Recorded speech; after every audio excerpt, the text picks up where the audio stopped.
Hey, everybody. Thanks for listening to the Stay Elevated Outdoors podcast. I'm JJ Touchton.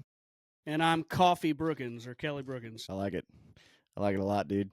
We are getting a little overzealous with this podcast because we're pretty much wound down for deer season. We're gearing up for turkey season, gearing up for the NWTF convention in Nashville.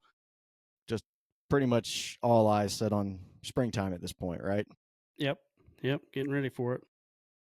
Yep. I'm especially excited because we both put in for the same WMA specialty hunts up in Georgia. I know I've already been awarded one of the specialty hunts that I was looking for down here in Florida. Sweet. So that'll be good. I already know where the birds are at. I'm pretty stoked. So I think kind of wanted to ours go. is February 5th. Yeah. I don't know if you can hear, but the chickens are awake and active, and they're right at the door. They can hear me in here, and we keep the I feed thought in those here. were turkeys in the background. All right, so it's funny. Funny you say that. I learned how to do a lot of turkey calling by talking to barnyard turkeys and chickens. Mm-hmm. And I would just sit there with the diaphragm and just talk to them. And they would, talk back. And I don't know if you can hear that, but they do that right there. So they must be hungry. We got a whole bunch of different calls that we're going to go over, what we like to use. Got some fans. I got a good Jake fan from last year. We can show the difference between your adult turkey. I don't know if mine will fan out. I just took it out of the freezer. I'll try. We can go over basically. There's still there's still a few juvenile feathers on my fan. Yeah. Anyway, we can go over that. What are you doing to gear up for? What are you looking at? Well, before deer season was even over, as yesterday was our last official day of rifle season, I've still got about 2 weeks left of extended archery in one of the counties I hunt. But before season was even over, I was looking at new gear to possibly get. What kind of gear?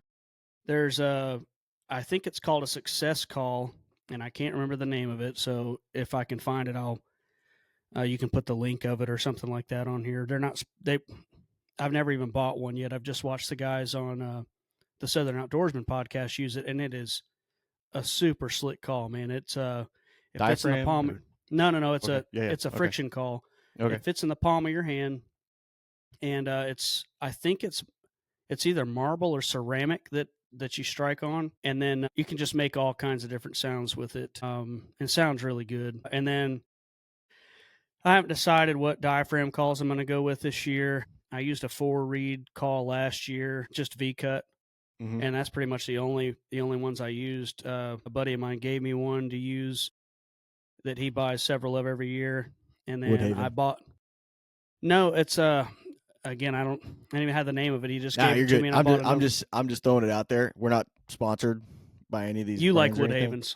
I went to Woodhaven years ago, and I feel like they have just one of the raspiest, sexiest calls out there, and I've been a diehard Woodhaven fan since. That being said, I'm holding.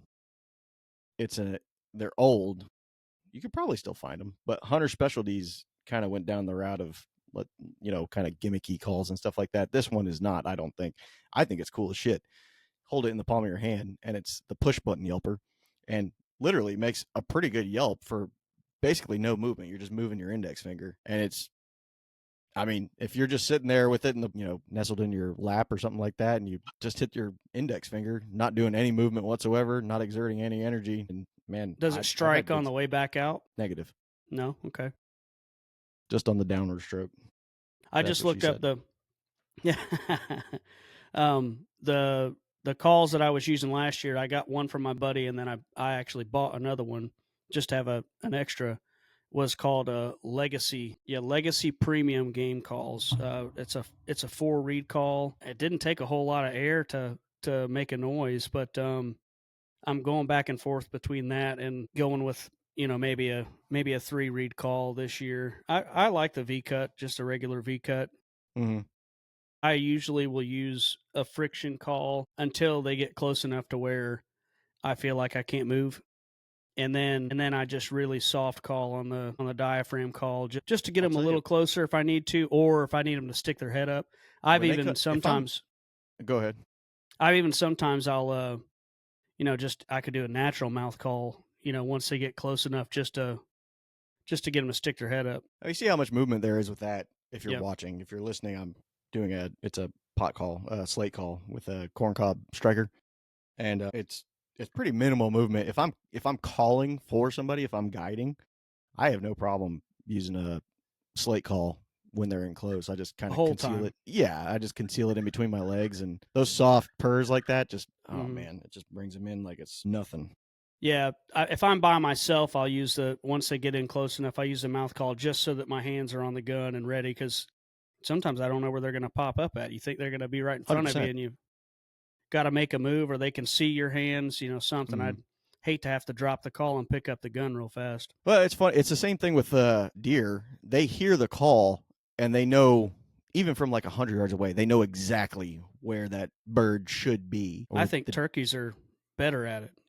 probably so. Exact pinpoint. Just because that's what they rely on. They rely on sight and hearing more so than their nose. And yeah, I mean, I'll even in some cases I'll position my client, like 20 yards ahead of me, and I'll call from that position. And if I hear them maybe hanging up a little bit, if there might be like a fence or, for instance, up in Georgia, there's creek bottom or the ridges and stuff like that.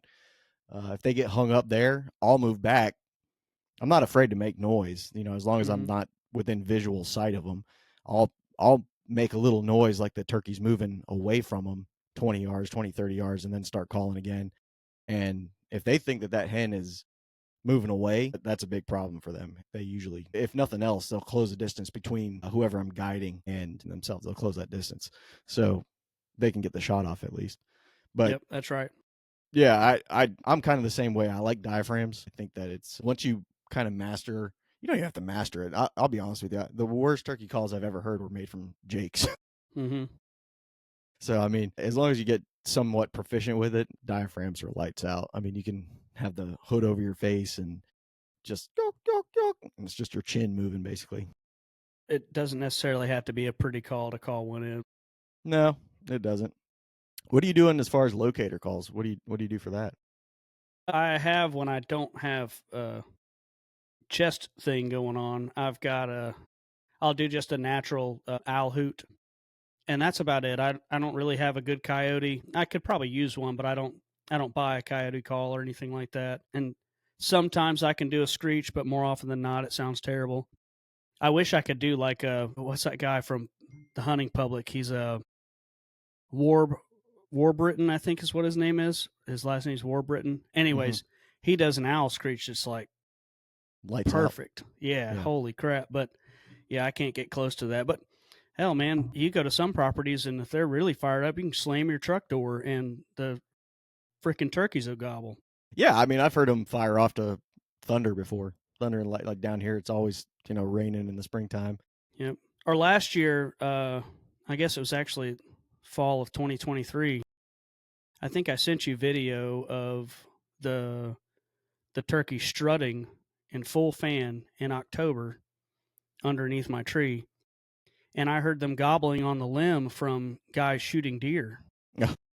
There were gunshots going on. It was like the first week in a gun season, and they were gobbling on a limb about 100 yards from me. So I just started, not too far, and they could hear me. And two of them flew in, and one dropped down right there next to me and started strutting around. He No, was he knew that totally hen was supposed to be close. totally out of season. He was not. It was a gobbler too. It wasn't a Jake, so it wasn't like he was just stupid. I think he was just. It had been a while, and he thought he was going to get lucky or something. I don't know. It's in Florida. You can take a fall bird. So But yeah, that's right. you could have shot him. In Florida, yeah. Unfortunately, Georgia doesn't have fall season. I don't know. I focus on deer a lot during the fall. I go back and forth when you think about it. If you want something for like, I don't get me wrong. I think venison, Thanksgiving go hand in hand. It always has been for me. I will say, if you want to do a traditional Thanksgiving, then shoot yourself a fall bird, fall gobbler. It just has to have a beard in That's Florida, right. so it could be bearded hen, bearded gobbler, whatever, Jake. And dude, delicious. Brine that sucker for 24 to 36 hours before you throw it on the smoker, and you got yourself a really good Thanksgiving dinner right there. But yeah, but Yeah. yeah. Uh, we'll get into recipes here in a minute. I was gonna say I focus on, well, depending upon what part of the country I'm in, I will focus on hoot owl calls in the morning. You go out on any land here in Florida in the mornings in the springtime, and those barred owls are just going ape shit. I mean, you don't even have to hardly do anything to get them going. And if you can get them fired up, they get the turkeys fired up. And I have a man. It's like you said, I can never remember the brands. I have a hooter, like an owl hooter, and I've got that thing dialed in where it's just like it sounds just like a bird. And once you get that thing going, get the actual owls talking to you, get them pissed off or whatever it is. Yeah, then they're calling for you. Exactly.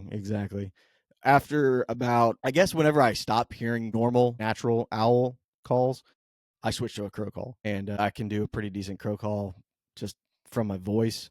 But I have like a crow tube that sounds pretty good, and it definitely has a lot more volume. You can kind of project it over longer areas, especially if it's windy.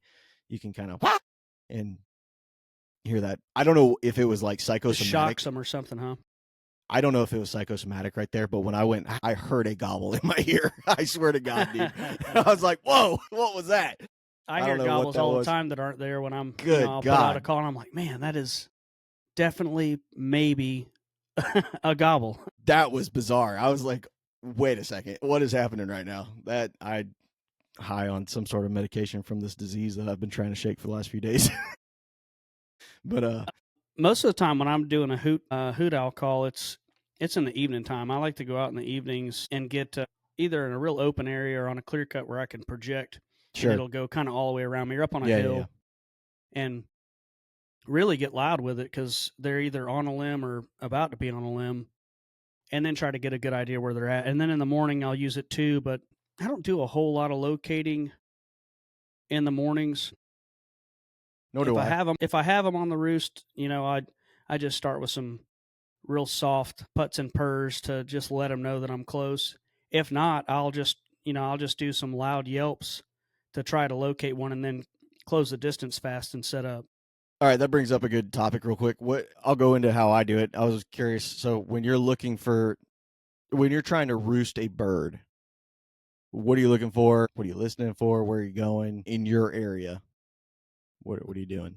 In my area, so we have down at the lease, we've got a lot of clear cut, old clear cut, new clear cuts, pine plantation. So we've got several different age pines. My favorite areas are going to be there's two that are set up with a farmer's field that's not our property, clear cut, and then hardwood ridge. And then there's another one that is farmer's field, clear cut, and just a pine row. It's a big block of mature pine or almost mature pine, and they'll roost in that, and they come through and they'll fly down into the clear cut and bug. They'll bug around in that for a while and strut around, and then they eventually make their way out to the field.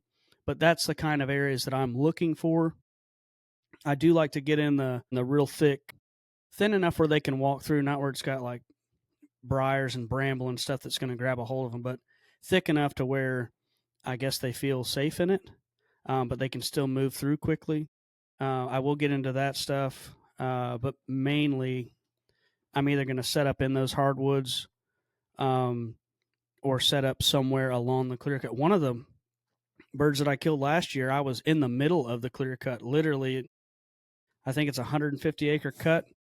And the night before, I observed them leaving the farmer's field, running across the ridge. Not running, but, a good I'm startled at something trot. Mm-hmm. And they ran along the top of the ridge, That and then they waddle. disappeared. Yeah. They disappeared, but I knew about where they went into this hardwood ridge. So I set up just on, say, my side of this ridge from them before it went down the clear cut and then went up to the hardwood ridge that they went to. I set just this side of the hill, About how hoping far do you they'd think? come probably 50 yards from the crest. Okay. And then I was hoping they'd fly. I could get set up. They wouldn't see me in the, in the low light. Can you hear the dog shaking his ears? A little bit. I was hoping I could get set up in the dim light without them seeing me from the roost if they were on the edge of the clear cut. And then they'd fly down the clear cut and come over the hill to me. And that's exactly what happened. But I just sat in this giant brush pile that the timber people, whoever, the loggers, just pushed into a pile I sat right inside the edge of it, and I wasn't in the woods at all. Nice, very nice. I, down where I'm at, I like to get into like we've kind of briefed over it a little bit. Forest Service, FWC, they manage our WMAs down here for, kind of like what it should be in the southeast: prairies, savannas, and then mixed hardwoods on the edges and stuff. I like to find a decent uh, prairie or savanna where it's a little bit more open, and I'll go out there maybe 45 minutes before you think they're going to roost. They typically roost like right at last lightish, just before last lightish. Mm-hmm. And I'll get out there about 45 minutes beforehand and just listen. And 99% of the time, a couple weeks before season, you're going to hear gobbles. And what I like to do is then I'll get on X, and whatever direction I heard that gobble, I find where the thickest woods are. Where are the biggest trees? It's not always the biggest trees they roost in, but typically it's going to be a bigger tree. They need pretty stout limbs to. It's a 20-pound bird. I mean, they're not roosting in a sapling. That's right. So I'll look for kind of the biggest trees in that area, go out the next night, see if they're on a pattern. If I can get them on a pattern, generally speaking, I've got it at that point. I won't even make a owl hoot or crow call or anything like that if I can Mm-hmm. just hear them naturally. If I don't hear Fly anything, up. then yeah, I'll do an owl hoot. I'll start doing some owl calls or listen for owl calls or listen for anything. Blue jays, anything will set them off. Um, and then yeah, so it's basically get that pattern, and then opening day of season, sneak in. I'd like to sneak in 80 yards is pushing it for me. I like to be 100 yards off roughly, and it's got to be like pitch black.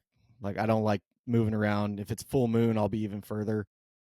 If it's like pitch black, I'll try and as low light as possible, just like even like my phone light. I don't even like using a headlight because I feel like it's too high off the ground.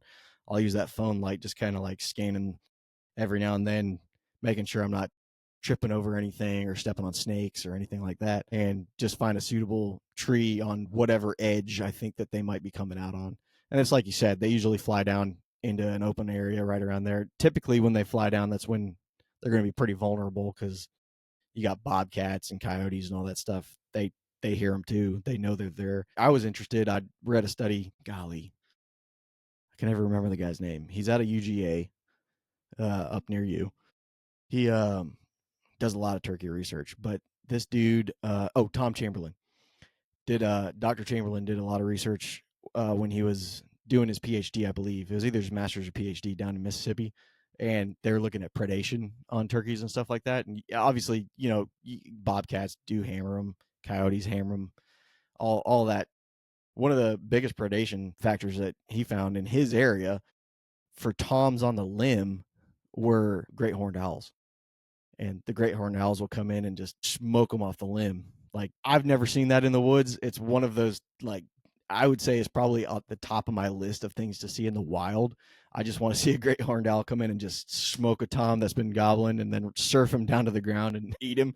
Here's how I know that happens. We have, on the homestead here, we've got a lot of chickens, and some of them will roost on the back porch. And I've had it happen a couple times, and my neighbor had it happen to a lot of them, where they'll come and they literally will hit the chicken or the rooster right in the head and take its head off. I mean, on the Yeah. fly. Yeah, yeah. And it's just laying there, dead next to it. I know that's got to happen to the turkeys all the time. Oh, absolutely. I can't remember if I was listening to him on a podcast or if I read the study. It was one or the other. It's been a little bit. Regardless, he was saying that they had a whole bunch of different animals tagged in this area. They had like foxes, raccoons, possums, and turkeys. One of the greatest predators skunks too. One of the greatest predators for all those animals was great horned owls. It was like 90% mortality on these animals was from great horned owls. I was like, holy cow, that's freaking crazy. They're a huge bird. I mean, they are a giant bird. Even the barred owls are really big. Yeah, for sure. I thought that was pretty wild, though. It's one of those things I absolutely have to see before I die. I want to see a great horned owl smoke a tom on the limb. Yeah, it's such a cool now, story. If you go get that bird, if all I did was take its head off, is that you don't have to tag that bird, do you? You just find it. I would definitely call FWC and be like, hey, I didn't want this to go to waste. This is what happened. I did not shoot it. I have the video proof, evidence. Yep. There's no shot pellets in this bird. I promise you. That's right. Yeah. That's kind of how I go about it. And whatever. I'm not saying I'm a great turkey hunter, but I mean, the the beards speak for themselves, I guess. Hmm. I do what I can. I cut my teeth hunting on turkeys, and I've been a student ever since then. And dude, I'm still learning. Every time I go in the woods, I see or hear something different. Yeah, I'm pretty new to it. After last year, my buddy Rick asked me what would I rather do if I could only do one or the other, to be deer hunting or turkey hunting. And as many years as I've deer hunted, I think turkey hunting would be what I did all the time if that was the only hunting I got to do. Just because it's so exciting. I mean, I'm chasing the birds around. Most of the time I'm trying to get close to them. It's it's a lot of calling. It's a lot of woodsmanship trying to figure out where they might be, deciding. It's not just sit and wait like a lot It's of a lot deer of hunting interaction is. with the animal. I would Yeah, say it's definitely more interaction with the animal than deer hunting. I mean, deer hunting I think takes a lot of woodsmanship as far as I expect the deer to reading be sign. here. Yeah. Yeah, correct. Whereas this is more the turkeys are here. I know them. I can hear them. I expect them to be there, at this time because of these factors, right? It's windy day. I know they're not going to be deep in the woods. They're a visual based prey animal. They're going to want an open field where they can see predators coming from a long way. So, oh, I got a clearing over here. I'll bet you they're going to go there. Let's go there. Stuff like that. And there's just a lot more interaction with the animal. And it's fine. Maybe you could speak to this too. It's really easy to get new hunters in the sport, if you want to call it a sport, into the outdoors on turkeys. I don't know if it's because they don't look like a little stuffed animal or they don't have the eyelashes that a deer does or whatnot. But yeah, I think I've been told this several times just in the past few weeks. I would shoot a turkey. I don't know if I'd shoot a deer, but I could definitely shoot a turkey. I mean, you're still taking I a think life, but I you think I know, have an opposite look at that just because of how I started hunting. The couple of times that I went turkey hunting when I was young, there was no action, no gobbling, no hens calling back to us, nothing, and all it was a lot of walking. But when we went deer hunting, there was always a lot of action, a lot of activity. And so my dad didn't he really didn't turkey hunt much, and he actually said he wants me to go and call for him this year, which I'm pretty excited about that he wants to come out and do it. But yeah, it'd be sweet. it's been opposite for me. However, if you can get on action and you can have turkeys gobbling even in the distance, you can it's an instant gratification when you call to one that you know is there and it gobbles back at you and you're like, oh, man, he's right there. And Mm-hmm. whoever's with you, whether they're a seasoned hunter in something or they've never hunted before, they have that same look on their face. Or a It's that kid's look more like, that it's gobbling. there's a universal language with turkey hunters, and it's he's coming, right? And it's you just like whenever they hammer 3 times in a row, you just look at each other and you're like, he's coming, And and you I'm know what I'm he. still I'm still new to it, so I've only really been hunting hard for turkeys for the last 3 years, and last year was my best fastest success. We got to go this year together. Yeah. Um, so I still have that kid. Like I'll talk to myself, and maybe all turkey hunters do. But if I hear him gobbling, I'm like, "Oh shit, here he is!" You know, out loud, and I'm like, "Oh god, I need to be quiet." Gotta whisper Nah, I because do I it get too. I get freaking fired up, man. Nah, I do it too. I talk to myself all the time. I'm like, oh fuck, there he is. Or I'll hear I'm gonna take a GoPro with me this year and either wear it on my head or put it on my gun or something. And I'm hoping because I hear myself doing it and I'm laughing while the turkey's coming into me because I'm all the time like, come on, man, come on, just get past that limb. I'm doing that talking to the bird, whispering to it. So be cool to hear or have other people be able to see and hear it. One thing that a lot of Osceolas do. I'm sorry, scratch that. One thing that I hear Easterns do a lot, and I don't hear Osceolas do a lot, is drum. Hmm. And you said you got to experience that last year. Tell Yeah, me, tell me about that. it was the first time. I don't know if I have an issue with frequency or what, but I'll hear all the Probably. time. Yeah, I hear all the My wife time tells me all people the say, time I have a frequency problem. "Yeah, I can never hear it." I hear them say it on videos all the time. I've heard other hunters tell me that they hear it. I hear them drumming right now, and I'm like, man, I don't hear nothing. Mm-hmm. But last year, the second bird that I killed, that came up over that hill in the clear cut. I could feel him drumming. He was so Yeah. close to me. You feel it in your lungs, right? Yeah, it was, and It's just like he was more drumming after a gobble, but he was also doing it, other times too. But they'll he'd absolutely do it right gobble, after gobbles. They'll he'd gobble, gobble, and then I'd hear and then it was more like a dong oh, dong. just kind of okay. That's what I kept hearing. And once he got close enough to me, I could hear it and feel it, and then I knew that's what was happening. I'm like, oh man, that's definitely a drum. Mm-hmm. And then he's gobbling so close to me. He's on the other side of the wood pile, 4 yards away. I mean, I just see this big, red head stick its head out past the wood pile, and I can't move. But that was the first time I knew he was drumming. I could hear it, I could feel it, and I really, like I said, I see those guys on THP talking about hearing the turkeys drumming, and they're like 70, 80 yards away, and I can't hear them that far away.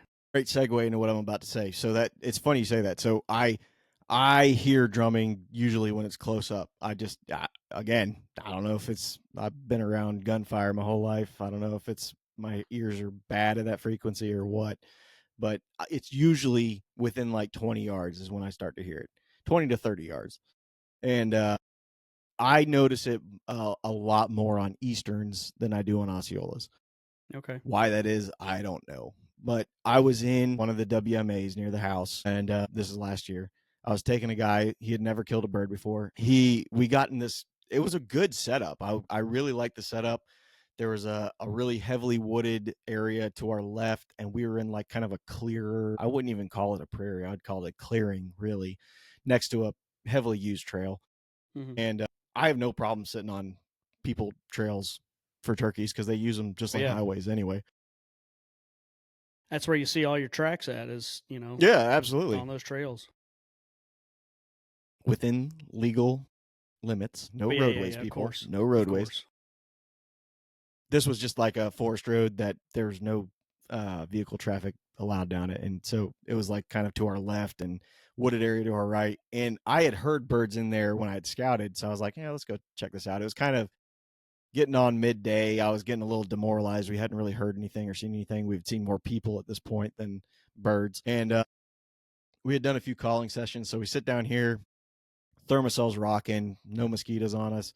Stoked about that. And I'm sitting there doing like really soft, like just typical calling sessions. Calling session for me is going to be like if I know that the birds are somewhere around, I'll start soft and then get louder. And so I was doing just like soft yelps and clucks and stuff like that, throw in a few purrs just in case. And at one point I did a couple of loud cuts. I was like, and then I hear this, but it was the faintest. It was like someone was hitting a bass drum, like that foot bass drum that you see on stage.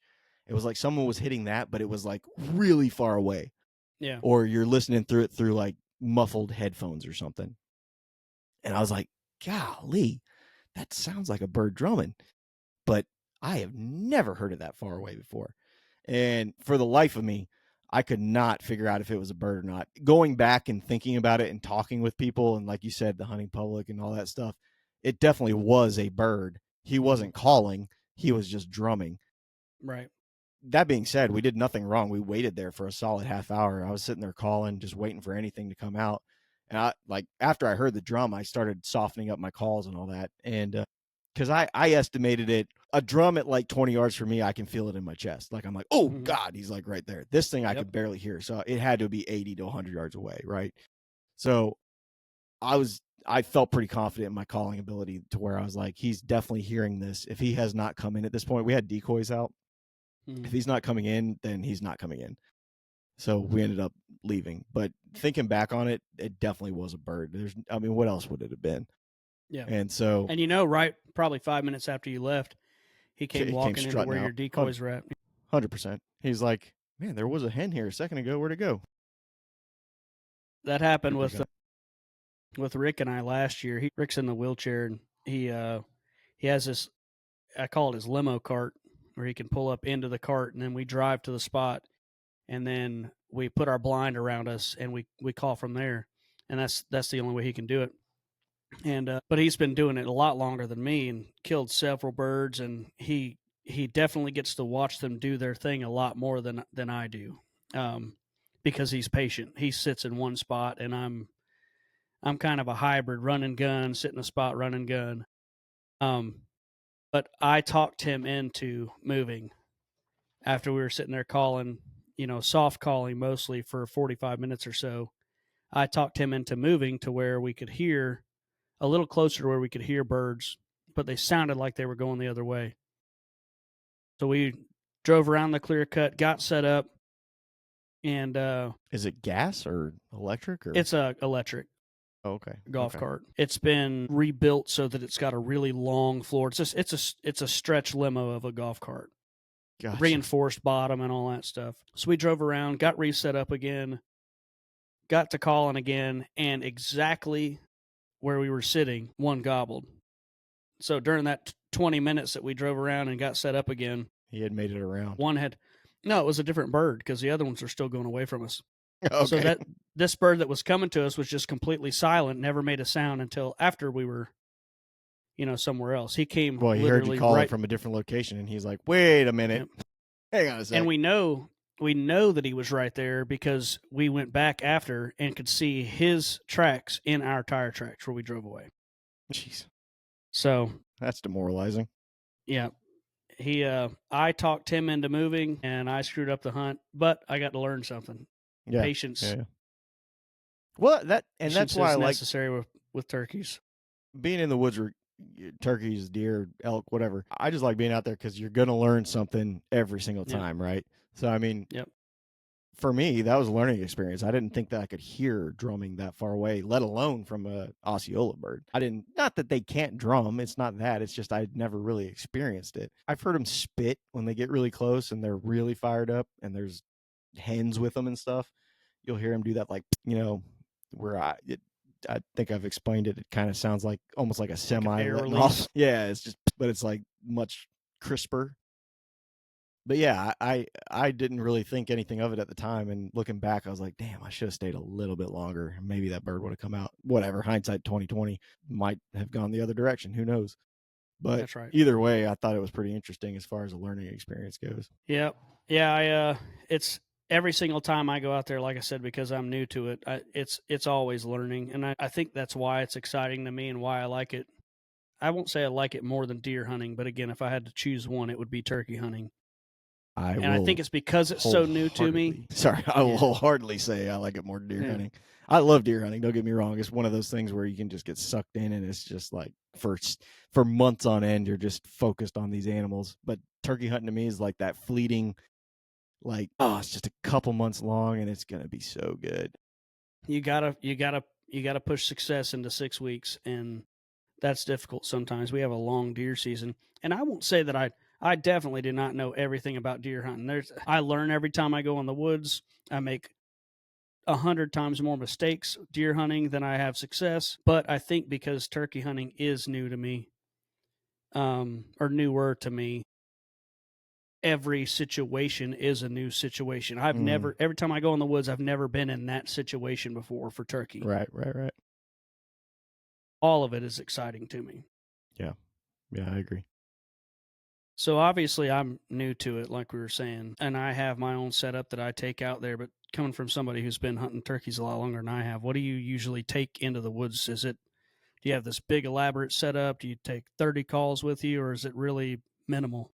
That's a good question. That's a complicated question. It depends on where I'm going. And I say that because if I know I'm going far, man, that's a complicated question, dude. All right. If I know it's like a WMA, I'm going to be doing a lot of backcountry bushwhacking to get to where I need to go. I'm probably going to bring a little more gear than I normally would just because I want to have it with me. I don't want to be having to go back to the truck, right? I'll bring decoys. I'll bring, the thermosol. I'll bring the snacks, bring all that crap. I have 2 turkey vests.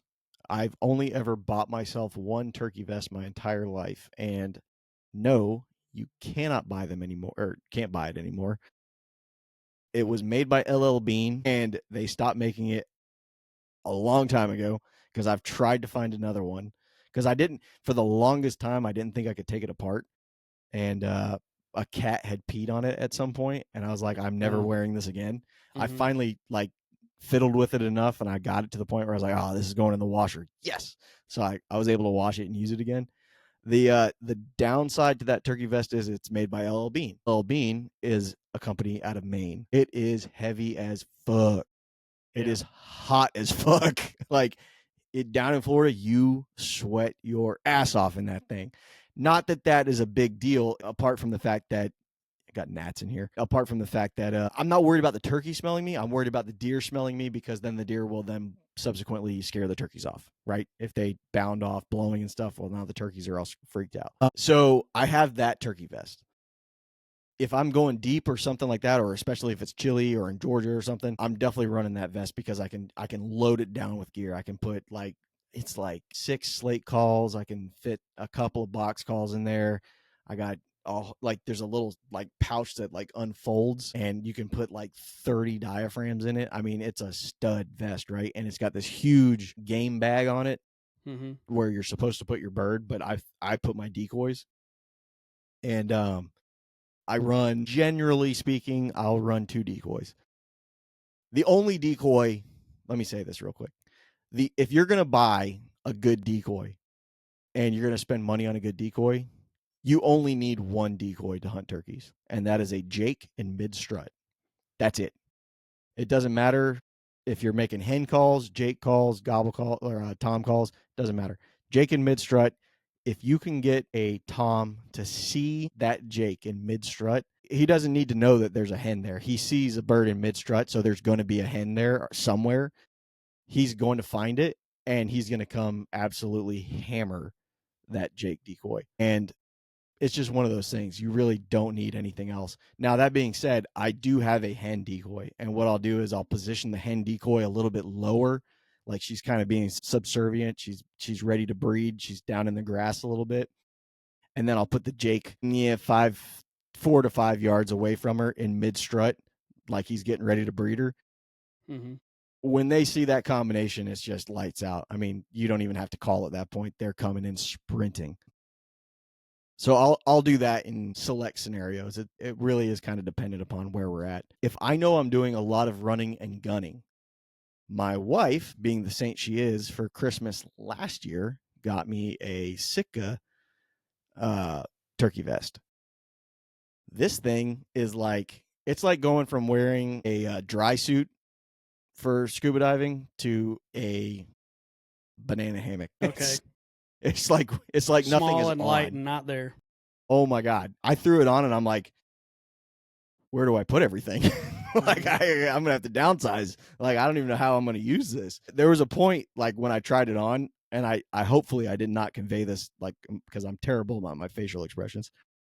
Where I was like, this ain't gonna do. Like I'm not used to this. I Right. don't like it. But I will say this for running and gunning, it's like on the lease is a great place to run and gun, right? Especially like the midday. If you haven't scored in the morning and you want to keep hunting through lunchtime and stuff like that, just crow calls, just keep running and gunning. Fantastic vest for it. It is super breathable, super light, and it holds the appropriate amount of calls. You could jump on an e-bike and do the whole lease, in under an hour and a half Mm-hmm. and know exactly where all the birds are that you're going to score on because they're going to be answering you. That being said, as far as like gear goes, if I'm running and gunning, I'm probably not taking decoys just because it's going to be like one of those. If I do take decoys, that they might be foam or something like that I can kind of like crunch up and fit like in a pocket or something, That's right. or nothing elaborate. I always have a box call. I only use that if it's like really windy or if I know they're far away. I always have a pot call, pot being slate or Mm-hmm. like you said, glass or quartz with a striker.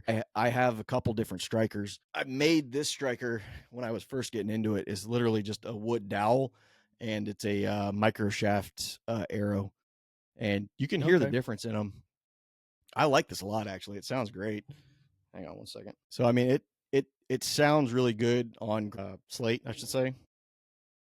I've got all kinds of different strikers, but this is my grandfather-in-law's corn cob striker. Somebody made for him. Just a little bit slightly higher pitch. Higher pitch. Yep. Yeah. So I mean, I'll carry a couple different strikers no matter where I'm at, no matter what vest I'm running, just for the different pitches. Typically, you're going to have higher pitches with the hens. They change their pitch depending upon what they're doing, but generally speaking, Jake's hens higher pitch. Think that. As far as diaphragms, I run Woodhaven. I know we talked about that. I like Woodhaven calls. I'll do a 2 or a 3 reed. The cuts in it, I kind of modify myself. It's kind of hard to say. So, like, if I can just get one that's like just a flat, regular call, I'll go in there and I'll make cuts with medical scissors and just experiment with that. I've got a couple where I've just got a V cut. I've got a couple where I've done V cuts on either side. I don't know, whatever I'm feeling at the time. I'm actually looking at buying a press. They're like $700. Don't tell my wife, but I'm looking at buying a press so I can make my own calls just because I like the calls on the market. Like I said, I'm a Woodhaven guy till I die, but I feel like if I can make it the way I want it, then I'm going to go with that. And And it'd just be cool to kill a bird with your own call. 100%, 100%. Locator calls always have a hoot owl. If I'm pretty much anywhere, dude, southeast, Midwest, West, you're gonna have owls. I obviously have a hoot owl. If I'm running middle of the day, I like crow calls. Crow calls are fantastic. I can do a crow call with my voice anyway, so I'm not too stressed about carrying a crow call. A lot of times in the southeast, got this right here, little squirrel call. Just that right there, the squirrel call, it'll fire them up. It does a pretty good job. I don't even know what you call it. I've always just called it a squirrel caller, but just they hear that and you'll get That sounds gobbling like off a that. woodpecker. Yeah, you can kind of adjust it however you want. It does kind of sound like a woodpecker, but there you go. Like a red-headed woodpecker or something, red-bellied woodpecker, I should say. As far as guns go, Yeah, I'm a big proponent of 20 gauge. I just don't like shooting 12 gauges anymore because I'm old, and I like carrying around a double barrel. I think there's nothing cooler than having a 20 gauge double barrel in the woods. I think that's just the coolest thing ever. That being said, I do have if it's going to be rainy and nasty out, I have a Benelli Super Black Eagle I'll take just because it's all weather. I mean, it's built for geese and all that stuff. So I mean, you can throw that thing in the mud and it'll still fire. I would not do that, but it could. but it could, yeah.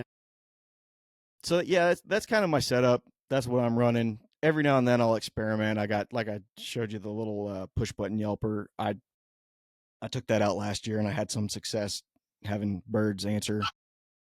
And it's raspy too. It's deep and raspy and it's just easy. It's kind of cool. Like you can hold your gun, for those watching on YouTube, you can hold your gun on your wrist and still have this in your hand, the push button yelper, and still make calls with it. That's right. So different things like that. And you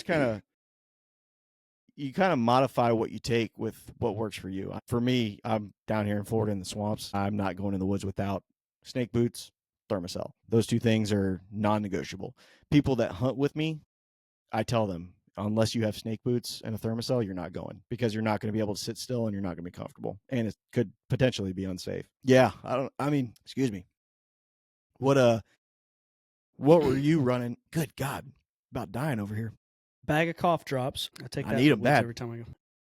Oh, that's what I was going to say. So both of those vests have a little flip down seat.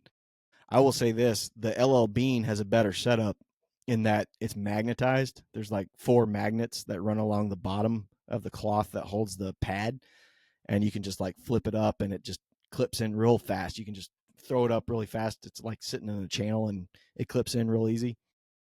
I like that a lot. The Sitka one are actual clips.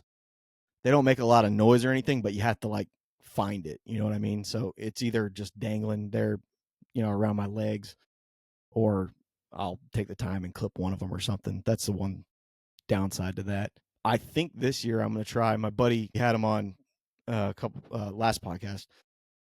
Dylan Rutledge, he runs a Millennium seat, and he doesn't. Okay. He brings a backpack. He doesn't even bring a turkey vest anymore. He just has his backpack and the Millennium seat. And he said, these are his words. He can come back on and talk about it. He could sit all day in that seat and absolutely, like, his legs don't go numb, doesn't get uncomfortable. He's not down in the damp or anything. And I was like, I might need to check that out. That's kind of cool. So I'm probably gonna invest in some sort of cheap seat. Millennium's a little expensive, but there's all kinds of different ones on the market that aren't that bad. But Yep. Well, I went through last year. So I have it's like a fanny pack with a seat built onto it. So similar to your vest, but there's no vest. It's just fanny pack. And I carry a slate call, two friction calls. It's just a slate. And then I forget who makes it, but I think it's called Purple Haze. I don't know what kind of friction. It's a pot call, but I don't know what the material's made of. I don't know if it's slate or what. But anyways, that's probably my favorite one. And then I take Purple a Haze box sounds like what call. we used to smoke in high school. Yeah, right. I think that's what it's called. But I take those two calls. I take a few mouth calls, and usually I just use one. I just have one in case I drop one because I drop shit everywhere. And I take a box call with me. I use that to locate sometimes too if I'm trying to call really far out and be loud with it. But so with that vest, just like you were just saying, the year before last, I was having trouble staying comfortable for more than just a little bit of time. I'd sit for 30 minutes and my legs would go to sleep or my ass would get sore and I'm moving 100%. around, and that is a no-no when there's birds close to you. So we actually call him Doc. He's a dentist that is in our lease, and he is in the lease. He deer hunts, but he's in the lease because he likes to turkey hunt, and he's awesome at it. He's killed more birds than anybody I've ever talked to. Um, A little insulting, but go ahead. he he said, I needed to get a turkey chair, and he showed me his, and I went on to Amazon and I found one that was similar to it for $35. And just like you were saying about Dylan and his Millennium chair, I have no clue. I've not seen the Millennium chairs anywhere. But I just showed Jessica this chair in the house last night. I said, sit in this thing. I could sit in that thing all day. I've fallen asleep in it. My brother-in-law, I've got pictures of him passed out drunk in it because it was just like the most comfortable seat around. So You just gotta send me that arms link. hanging. I'll send you the pictures. Pretty funny. But it is a super, super comfortable little chair. And I'm the same way. I don't carry my little fanny pack thing anymore. I just carry a small backpack, and I'm super unorganized with my calls while they're on me while I'm sitting there calling. It's usually sitting on my lap or next to me. My slate call, my boxes somewhere where I can reach it to. And if I'm running and gunning, they're in my pockets. I don't stick them back in the. I've got those big cargo pockets on my camo pants, so I just stick them in that. Uh, the only thing sometimes I'll mess with when I put it back away is my box call. That's because I don't want it shaking around calling while I'm running down the road to get in front of a bird somewhere.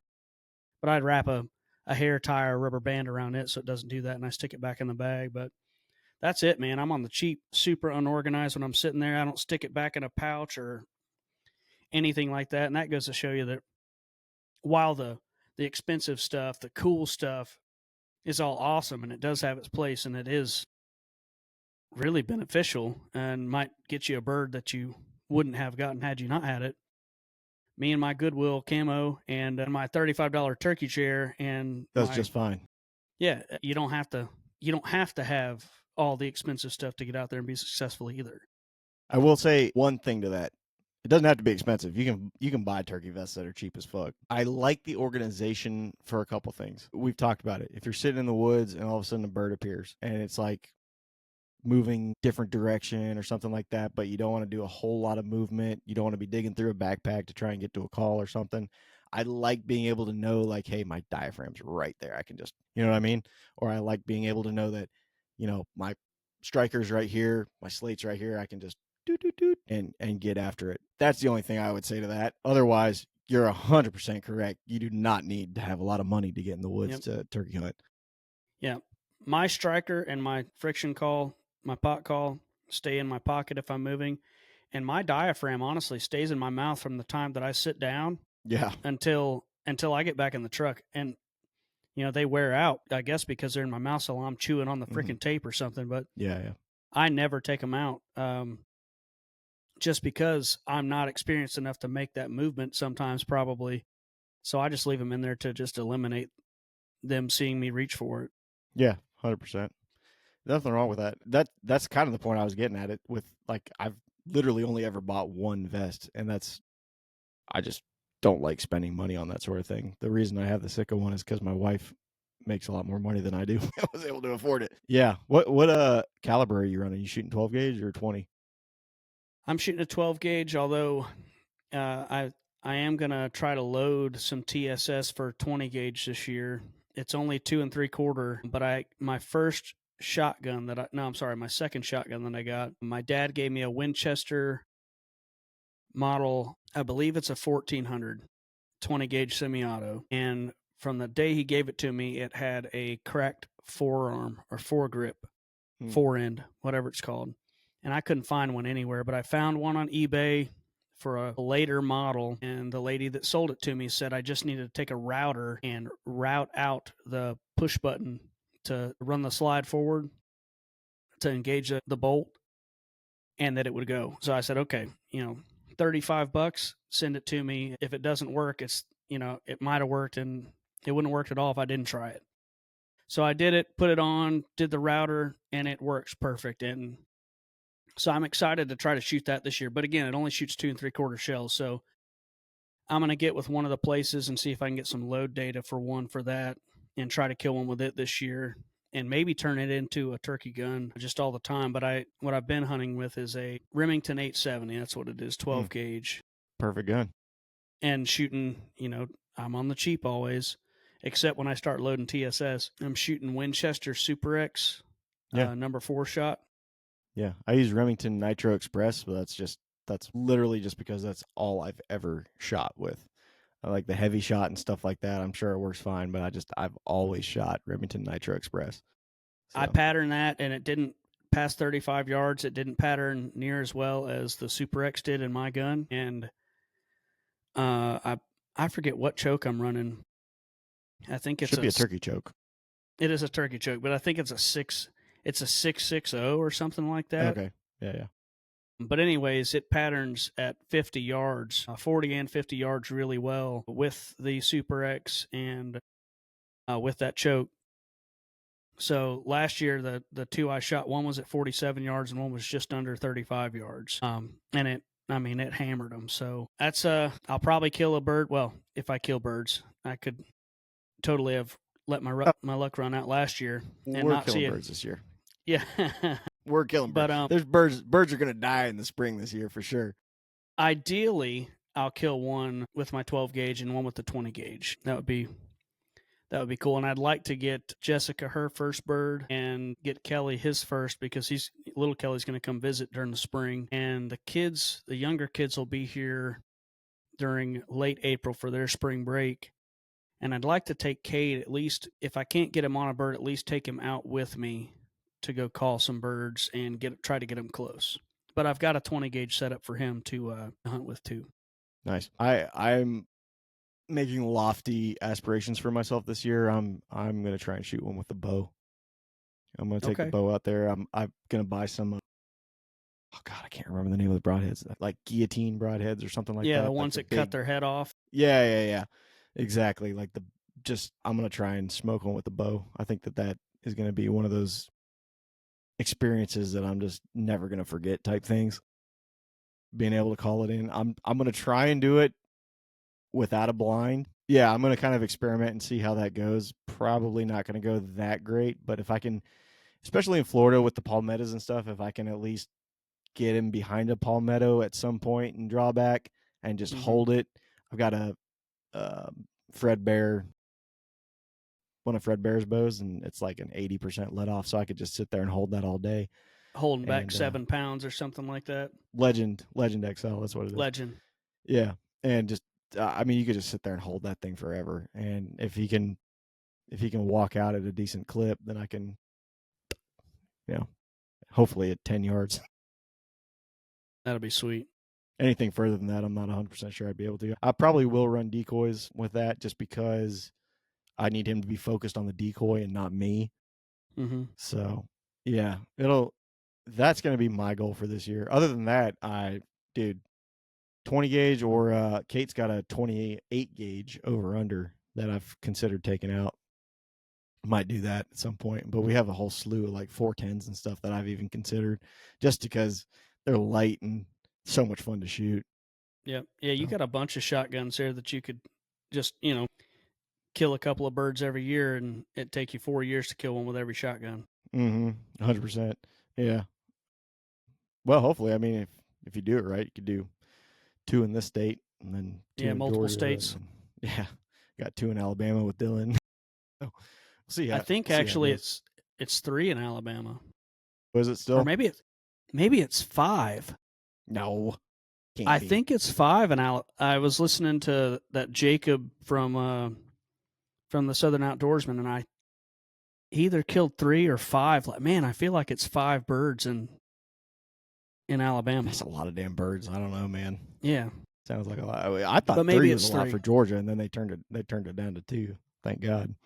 So, but either way, I think it's going to be a good season. I'm excited for it. There's nothing like waking up, crack ass of dawn, getting out there and just hearing the woods come alive in the springtime. I mean, it's like, don't get me wrong, I love sitting in the stand and hearing the Carolina chickadees and the warblers and the screech owls and all that stuff for deer, but there's just, I don't know, man, the life in the springtime is just it's so apparent. Like everything is out at that point. Everything's in bloom. All the goldenrod's blooming like crazy. You got bees all over it. It's a fun time. Still So, cool enough in the morning that it feels crisp out right. there. It's you not have that now. You start getting into May and it starts feeling pretty nasty, but first part of turkey season, you still feel real crisp out there. Absolutely. I just hope to. These are mine from last year. I Nice. think this Those are one's big old beards, dude. yeah. This one was 11. This one's 10 3/4, and there's one from each bird. This one was 7-inch spurs. I'm just Yeah. kidding. It just looks like that because it's close to the. That's what I you told think your wife or your yeah, girlfriend. I mean, yeah, that's right. This one was 1.25 inches. This was actually a younger bird, according to Doc, the guy I was talking about at the lease. He said this was a younger bird, but that was 1.25 inches, and this one was just like he was 7/8, seven mm-hmm, eighths of an inch mm-hmm. spurs. And here's the other one from the bigger bird, but Oh, that was a pointy one. yeah, yeah, yeah. Both of those Can you that bigger imagine getting bird. stuck by that thing? God, it would hurt. Yeah, and it's only like I said, only what was it, inch and an eighth, I think is what we measured them at. But yeah, both of those are real sharp ones. But I was stoked. I was stoked to have gotten these two birds. It happened fast, within 3 days, and then I was calling for other people because I just couldn't get enough of it. And we had some success out there too, some really successful hunts. But I just hope to be able to get out there and get close to them again this year. Maybe get a bird, maybe get two. Try to get my kids hooked on it and get Jessica one. She had her first real experience with an up close turkey. She's seen them in the woods, but yesterday morning, last day of deer season, with a rifle here in Georgia, and it was kind of winding down the morning hunt, and I looked over and I said, "Man, I think I see turkeys coming through the woods here at the house." And sure enough, a little Jake and a Jenny were coming through, and he had no spurs, and his beard looked like a little. I mean, it looked like a piece of yarn hanging off his chest. It was about this long, Pretty long for a probably. Jake, honestly. Yeah, it was. It looked like a long one for a Jake, but you could just see the red, a little bit of red in his head, and it was obviously a small bird. Um, but she was smaller than he even, had almost feathers on all the top of her head, just straight gray head. They had to have been siblings, I guess, just whatever was left of that brood. It's possible. Yeah, or clutch, whatever you call them. Yeah, yeah. But they crossed the creek. Another thing everybody says that turkeys won't cross the creek, and they Say they crossed won't the cross creek fence twice. lines too, and I see them cross fences all the damn time. Yeah, the first one I shot last year across the fence, to get to me from the farmer's field. But we watched it. We watched them both hop and fly, across the creek, and then they came back across. I just started doing and they kind of came back to us, hopped across, and they walked right in front of us. They were 2 steps away from the blind. We were in a deer blind. They could not see us, and they were so close. And she's taking pictures of them because they couldn't see in the blind at all, and they're babies, essentially. So they're really stupid. But I've got some good pictures of them, or she does. I'll send them to you so you can those post them or turkeys whatever. are definitely getting shot this year. Oh yeah. Yeah, oh yeah. If that Jake comes in front of her or in front of one of my kids, I'm definitely going to let him pull the trigger on it just to, you know, just so that they can get their first one under their belt and get them hooked. I want to get I them have no hooked. problem shooting jakes, man. They taste just the same. Well, they went right by us, and then the big creek is behind us. It's probably 20 feet wide. They flew right across the creek to go to the Yeah. other side of it. So Isn't it cool seeing them fly? They're such a big bird. yeah, Just and it's seeing they're like, effortless. They hop and flap their wings, and there they go. yeah, Of I course, know. again, they were small birds. The biggest bird I've ever seen was last year, and Rick and I were riding back to camp. It was like 12:30 in the morning or afternoon, and it cuts out into the road in front of us and starts running. And I didn't slow down because it's way ahead of us. And this thing is running as fast as it can, flapping its wings. If any of you guys have ever seen, dating myself a little bit, The The Rescuers, rescuers down under. where you see that albatross trying to fly away, and he's Oh, oh. that's what this Cut big back ass on the turkey. cheeseburgers or whatever he says. Yeah, I knew you were that's going there. that's what this big ass turkey looked like, and it hopped off the ground, kept flapping, landed again, hopped off the ground, and then eventually it finally, flew off. And I know he was so tired they didn't fly hardly anywhere, probably. The kangaroo mouse is sitting there like albatross, albatross, albatross, albatross, Yep. albatross. No, Yeah, yeah, got yeah. to turn around, mate. We're not big enough. Same thing Yep. with turkeys, dude. They need a That's big how old that one runway. was.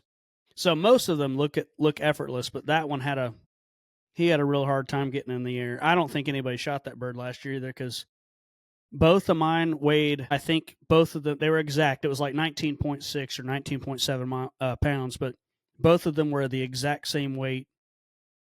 And then Doc shot one that was like 21 pounds.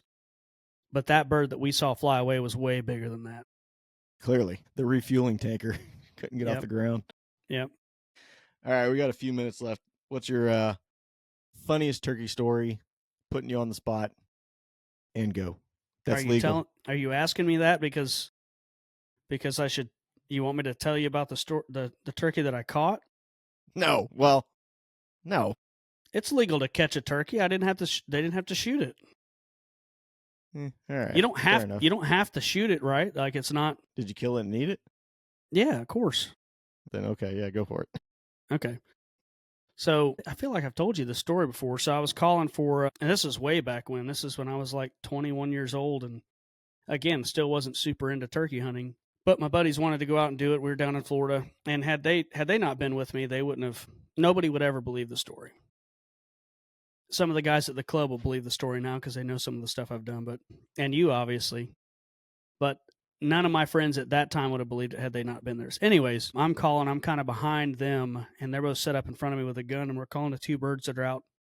They're coming to us, but they're out a long ways away. All I have is one slate call. I didn't have a diaphragm, nothing. We didn't know what the hell we were doing. We are just out there. We heard some birds roost the night before, and we went out to try to set up on them. I'm leaned up against like a mound of dirt that's got vegetation grown on it. It's a long mound, so it's not just like a hump behind me. It's a kind of a long mound behind me, but I'm leaning up against it, and I'm calling with this slate, and they're calling too. And we're probably sitting for 30, 45 minutes waiting on these birds to slowly come to us. And, they kind of are quieting down. So we feel like they're getting, up close to us because we've heard them the whole time. And I hear rustle behind me. And I hear something get up right on the mound behind me. And I look up and I see a turkey standing there right over my shoulder. It never gobbled, never made any clucking, I didn't hear it drum if it drummed. I never heard anything. And I look over my shoulder and I'm like, oh shit. And I reached up and I grabbed it by the foot. And this thing starts beating the bejesus out of me. And you'd think Spurring the it's spurt. fuck out of you. No, I had one of its legs, so it wasn't really able to. I'm sure it was clawing at me and stuff, but Probably it was beating the piss out of me with its wings. I mean, Jesus. It was beating me to death with its wings because I only had one foot. And, the guys stand up and they're like, oh my God, what the hell's going on? They stand up and they run back. They're probably 20 yards in front of me. And they come running back to me. And finally I get a hold of this bird and, I get it settled down. We dispatch it and we go to looking at it, and this is a freaking giant bird. I may not ever kill another bird this big. It had 1.5 inch spurs, and they were hooks. I mean, they were sharp hooks, and You're lucky it and didn't spur you if that's the case. yeah, and an 11.5 inch beard. Jesus. Big turkey. And it's the before my turkeys here in Georgia, I've never killed a turkey, but besides that one, that's the only turkey. You'd think that would have hooked me. It just didn't for whatever reason. I think just because of everything that went on, I was like, crap. But then they're telling everybody the stories, and they're like, "Yeah, bullshit, that never happened." I'm like, "Look, dude, the only person that needs to know that story and believe it is me, because I know it happened and they know it happened." But yeah, that the hardest thing I ever did with turkey hunting was trying to hold on to that thing while he was flying away. I mean, their wings are so big you can feel them pulling you while he's trying to fly. And this is a healthy bird. This is not one you shot and then ran up and tried to get a hold of while it's flopping around the ground. Yeah. But yeah, that was the funniest, I guess, most exciting turkey story that I've had ever, and it was the first bird I ever killed, and I didn't even kill it with a gun. That's pretty good. I like that. I'll finish it off with mine. I was in college. I wasn't on a lease. I was friends with a guy that was on a lease right outside of Lake Mary.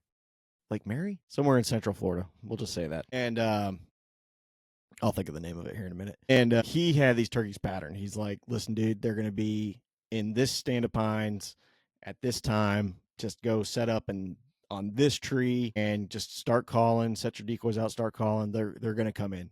I was like, "Okay, cool. I like it. It's easy peasy." So I literally go. He's like, "This pine tree, you're going to notice it because it's kind of set out from the other pine trees by like 3 or 4 yards. Just kind of sit right behind that one, and you'll hear them." I'm like, "Okay, cool." So first light, I'd never hunted this lease before, and I had never heard this many turkeys before. I'm sitting there at first light, and all of a sudden I just start hearing yip yip, and I'm like, this motherfucker sat me next to like 30 other turkey hunters. Like, what is going on right now? I was getting mad. And when I say first light, I mean it's like you can see like a branch in front of you, right? Like you can't see much further than that. And so I'm just sitting there, and I can hear the birds in the distance, and I'm like, I thought that they were other hunters, and I kind of put 2 and 2 together. I was like, God damn, that's literally how many birds there are. And all of a sudden, above me, I hear some movement in the tree, and I hear like just kind of some rustling and stuff like that. I'm like, God dang, I sat beneath like a whole bunch of raccoons or something. Like, this isn't good. And then I hear what sounds like feathers up against branches, like that kind of like bristly, like, and I'm like, there's no way that there are birds sitting above me. And then from directly above me, I hear just like firing off like several toms in the tree. Like I can feel the vibrations from their gobbles coming down the tree, and like I can feel it in my back. I'm like, holy shit. Like that is a lot of toms. And I'm like, at this point, I'm like, well, these birds are fucking dead. Like, they're definitely flying down into that field and seeing my decoys like I'm blasting a bird. And probably like 5 minutes go by, and it's like at that point where you're like, you can kind of make out shapes, and you're like, okay, is that a bird? No, it's not a bird yet. Okay, like you're seeing hallucinations at that point, right? And I hear one of the toms above me start like moving out on the limb. I can hear the like like as he's like walking out on the limb, getting ready to pitch down. That's right. Just getting ready to pitch down. So I'm getting my gun ready. I'm like, oh my God, this is going to be good. I can't fucking wait. And then all of a sudden, I hear crash.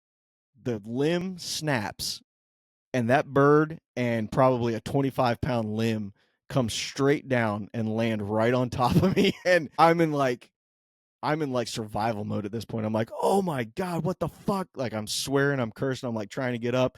There's a bird kicking me, like my hat's on the ground, my gun's over here. Tom takes off this way running. I'm like bleeding from the limb because it hits me in the head, like square on the top of the head. I'm like, what the fuck just happened? Dead limb, thank God. It really wasn't that bad, but I was like, what the fuck just happened? He takes off. The other birds fly across the field that I was looking into to the other birds, and the whole morning was like completely shot just because that tree that he told me to sit on just so happened to be the tree that they roosted in, and he happened to roost on a dead limb. He puts you right on the birds, though. You can't be unhappy about that. I'm pretty sure that's what he told me too. He's like, "Well, you saw birds, didn't you?" I was like, "You're not wrong, but they tried to kill me, dude. I'm telling you, it was like just feathers and pine needles and dirt just going everywhere. It felt like several minutes. Yep. Obviously, it was probably just like A few a seconds. second, if that, dude. It was probably just like literally 1 second. And I'm laying on the ground, like looking up in a daze, and I just see a Tom just beelining it across the field. I'm like, are you fucking kidding me, dude? Doing their goofy, Yep, you know, doing that. the waddle. Get me out of here. Oh my God, what the hell just happened? I don't even think he knew he fell on me until Yeah, I he started just like cursing and he like, just what the hit the shit? ground and ran. Yeah, exactly. Yeah, that was a hell of an experience. So good stuff. That's funny, man. Yep. There's always we've got a lot of experiences in the woods that make funny jokes. Sometimes they're good for our laughs, and a lot of people don't get them and won't laugh at them. But hopefully, sometimes other people can laugh at them too. Tell me where you're going to get that experience in the city or playing video games. No, I can't even think of one. I'm actually trying. I can't think of one. You know, It ain't happening. It could be like a big rat falling out of the ceiling, I guess, or something. Otherwise, nah, that ain't happening. All right, man. It was good talking to you. Hope yeah, everybody man. enjoyed listening. If you Yeah, haven't hopefully. yet, please, for the love of God, subscribe. You're not doing us any favors by listening and not subscribing, and it doesn't cost you a thing. Just go ahead and hit subscribe. Apple, Spotify, YouTube, Instagram, follow us. Facebook, follow us. Share us with a TikTok, friend. share it with a friend. Absolutely. Even if you think we're full of crap and they think we're full of crap, it's okay because it's two rednecks that are full of crap and they sound funny being full of crap. That's absolutely true. Professional rednecks telling unprofessional stories. Big news. You got a hold of an embroidery machine. Mm-hmm. I'm pretty excited about that because we're Yep. going to start doing hats, shirts, Yep. et cetera, whatever Yep. we can get our hands on. So, yeah, be on the lookout for that. It I'm excited to start wearing it during the podcast. might be in a month, might be in 6 months. We don't know, but we're gonna get it. We're gonna get it set up, and So and next year, be looking out for that. at least you're gonna see the two of us with some Stay Elevated outdoors hats, and then if any of you guys want some, we'll make some more. All right, everybody. Thanks for listening. See you guys next time.